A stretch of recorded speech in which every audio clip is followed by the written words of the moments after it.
We're looking at an example today where we are dividing complex numbers, and remember division is really, or a fraction is really division, and division most of the time looks like a fraction. And what we're going to focus on is the denominator of this division problem. And the key to it is we want to find what's called the complex conjugate. And the complex conjugate sounds complicated, but it's not really. If we have 4 minus 2i, then the conjugate is simply taking the imaginary part and changing the sign on it. In this case, it's minus 2i. So the complex conjugate of that is going to be 4 plus 2i. So we're going to use that to help us work this out. So we're going to take the problem 2 plus 8i divided by 4 minus 2i, and we're going to multiply it by the complex conjugate, which we found here. So it's going to be 4 plus 2i over 4 plus 2i. Now remember, from doing fractions and doing division, anything over itself is technically 1. In the same situation here, 4 plus 2i over 4 plus 2i is just 1. But we're going to use that to help us do this division problem. So now, when we put this all together, we're going to have 2 plus 8i times 4 plus 2i, all divided on the bottom, 4 minus 2i times 4 plus 2i. Now, multiplying these two things together, we have a couple of different methods that we could use to multiply this complex number times this complex number. We could use what's called the FOIL method, or we can use what I like to use most of the time is the window method. Students seem to like that method the best. So all it is a matter of drawing a box that looks like a window.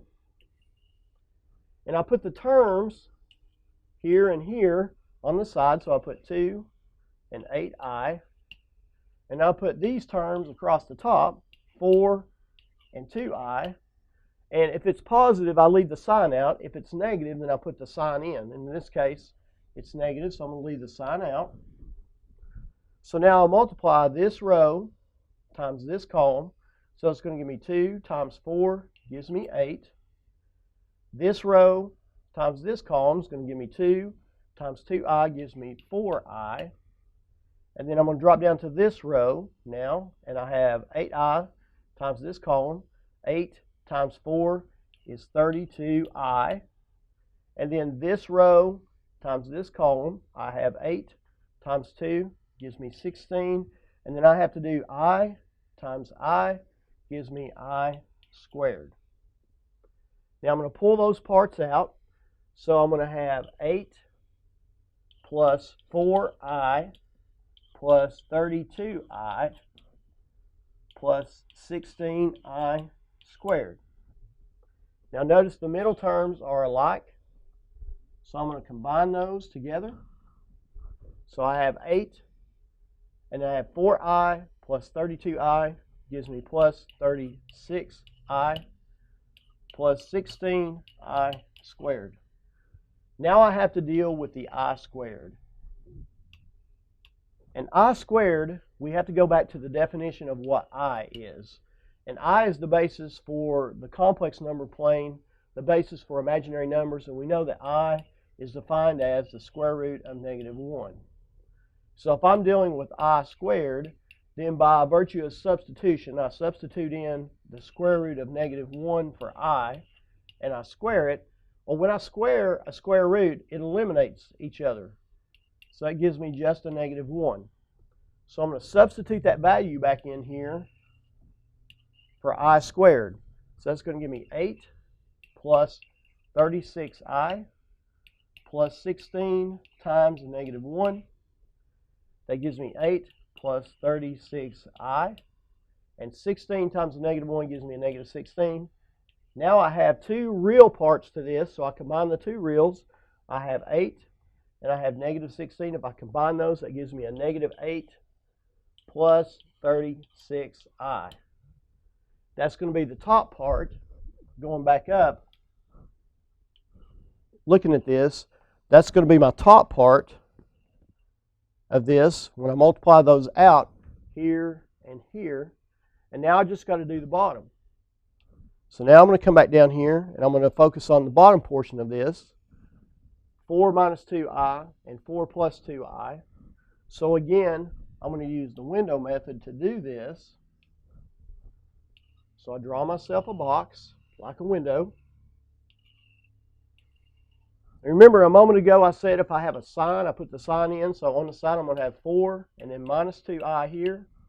And across the top I'm going to have 4 and 2i. Remember again, if it's positive, I'll leave the sign out. Don't need to put it in there. So now I'm going to go back and multiply this row times this column. 4 times 4 gives me 16. This row times this column, 4 times 2i is 8i. Negative 2i times 4 gives me a negative 8i. And a negative 2 times a positive 2 gives me a negative 4. And I times I gives me I squared. All right, I'm going to come down just a little bit because I'm running out of room here. I'm going to come down a little bit to pull that out.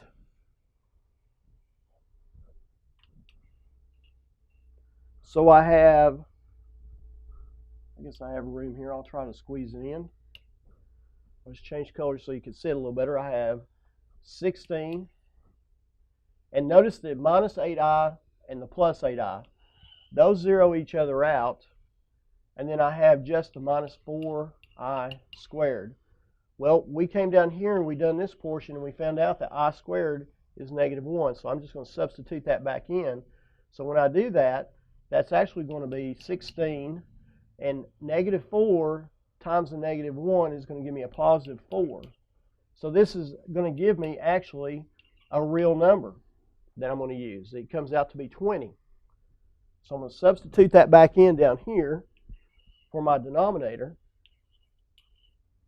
So that's going to be 20. But now, again, remember in algebra, our goal is to always simplify as much as possible.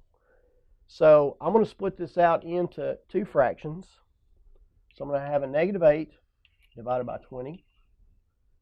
And then I'm going to have a positive 36i divided by 20. Now notice the numerator and denominators, I can actually simplify those. There's numbers that will divide into both of those to simplify. There's a common factor of 8 and 20, which is 4. So if I divide 4 into 8, it goes 2 times. If I divide 4 into 20, it goes 5 times. So that leaves me with a negative 2/5. And then if I come over here and look at 36 and 20, a common factor of that is going to be 4 once again. So 4 will go into 36 9 times. And 4 will go into 20 5 times. So that's going to give me, and remember it's a plus in between, 9, don't forget the I, over 5. Now I have the same denominator this time, so I can actually I can leave the answer like this if I choose. Or if you want to make it a little cleaner, you can put the numerators together. So I have a minus 2 plus 9i over the same denominator, which is 5.